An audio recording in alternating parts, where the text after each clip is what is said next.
Greatness doesn't start with talent. It starts with a decision. Not the kind of decision you make when things are going well, but the one you make when you're tired, when nobody's watching, when quitting would make perfect sense. Kobe Bryant once said that the most important thing wasn't how much he loved basketball. It was how much he was willing to suffer for it. Because life and competition will throw curveballs at you.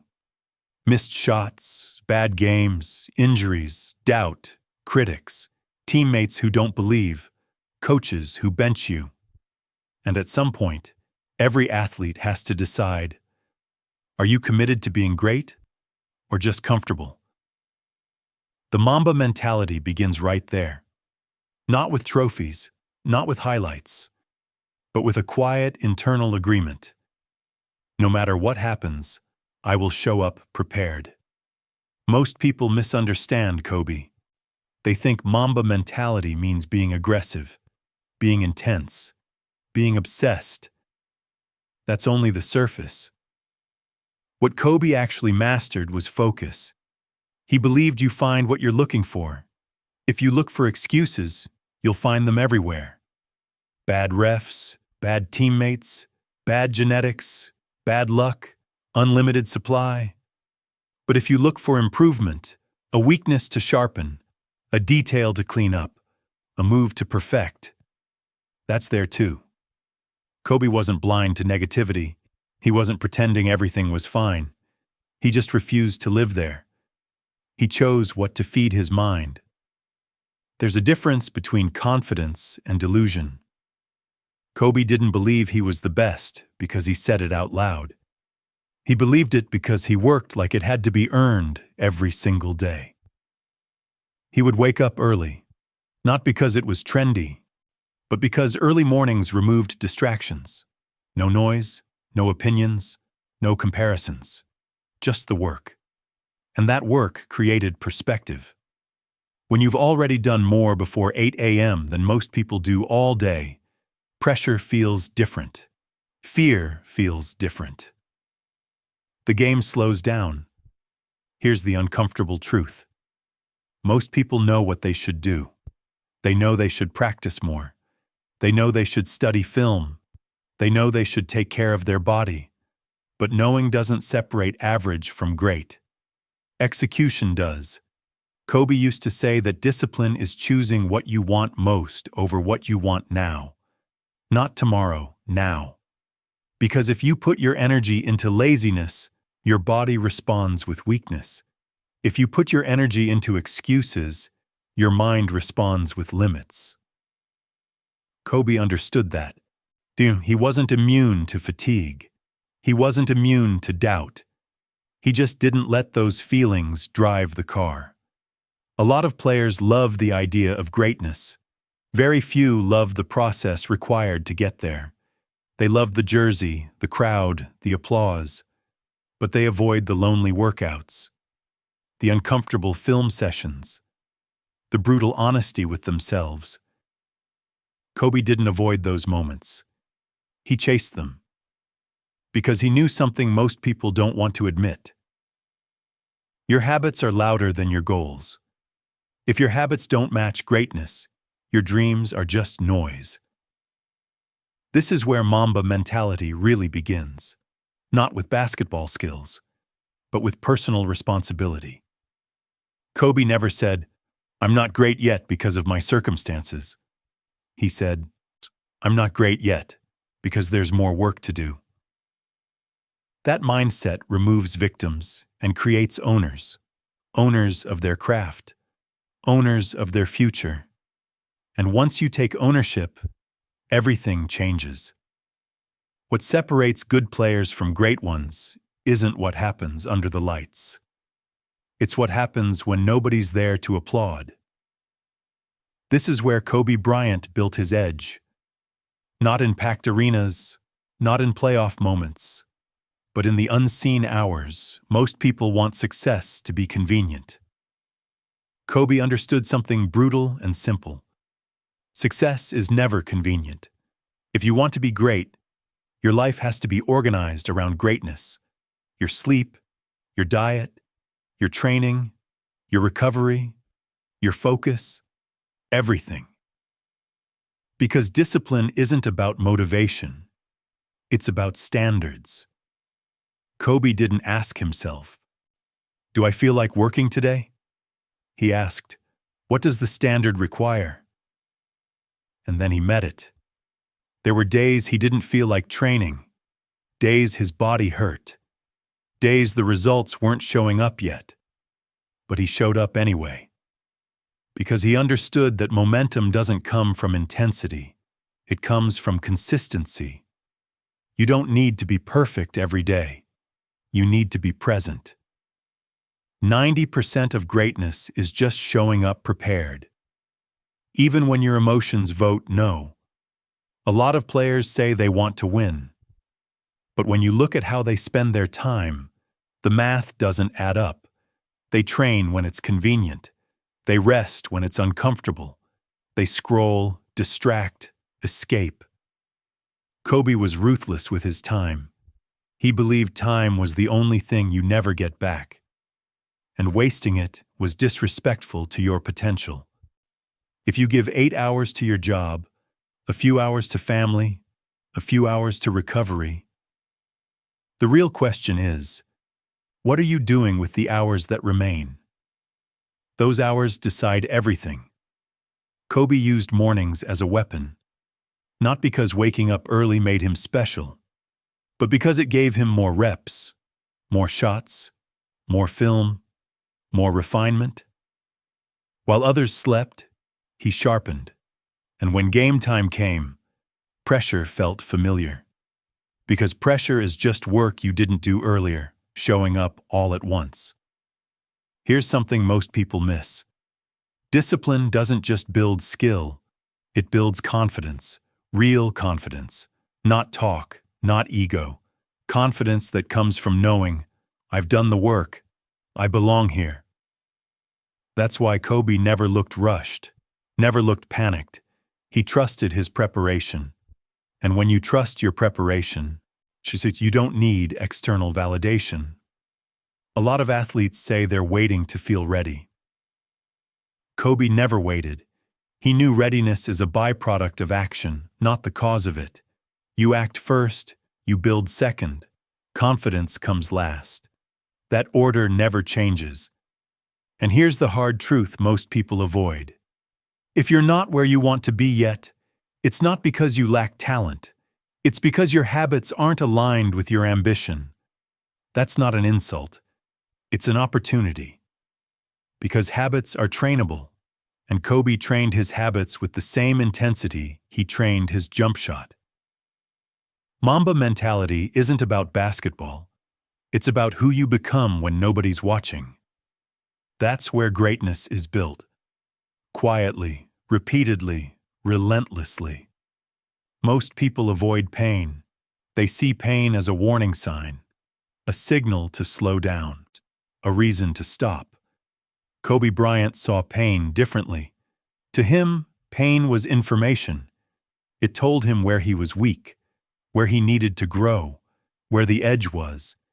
And instead of backing away from it, he leaned in.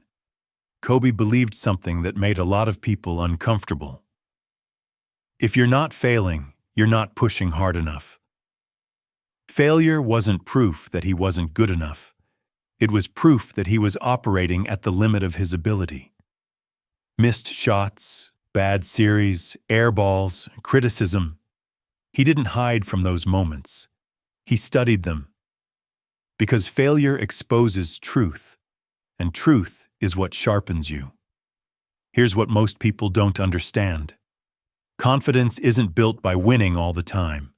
It's built by surviving losses and coming back sharper. Kobe trusted that process. When he failed, he didn't spiral into self-pity. He went to work. Film, footwork, angles, timing.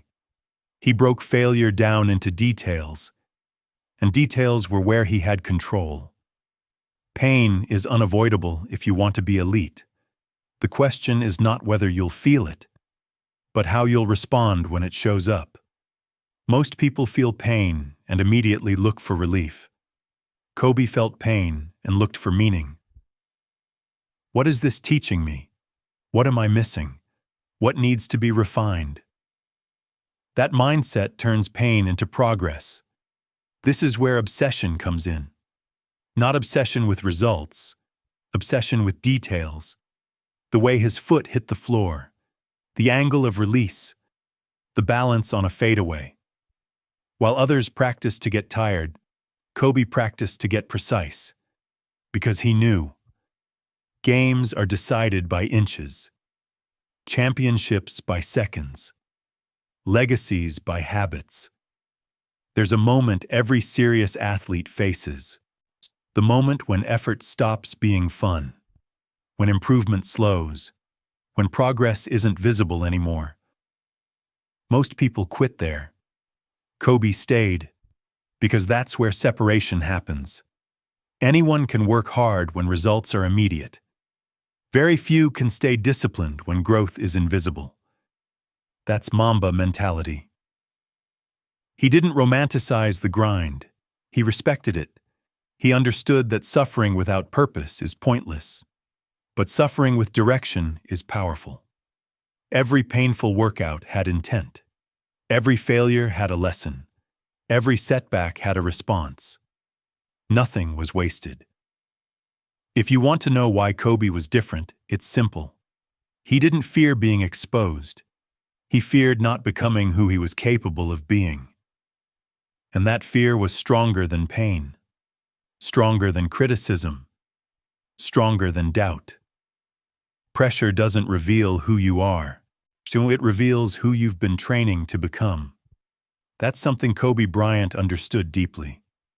When the game tightened, when the crowd got loud, when the moment got heavy, Kobe didn't rise to the occasion. He defaulted to his identity. Most people build their confidence on outcomes. If they play well, they feel strong. If they fail, they collapse. Kobe built his confidence on standards. Standards don't change with the scoreboard. They don't fluctuate with opinions. They don't disappear under pressure. A standard is internal. And once it's set, it becomes non-negotiable. Kobe never asked, "Did I win today?" He asked, "Did I prepare the way I said I would?" That distinction is everything. Because outcomes are noisy. Preparation is quiet. And when your self-worth is tied to preparation, you become unshakable. This is why Kobe didn't fear big moments. Big moments don't require courage. They require clarity. When you know exactly who you are, there's no confusion about what to do. Shoot, defend, compete, no hesitation. Most people's inner voice is chaotic. One day confident, one day doubtful. One bad comment, and everything falls apart.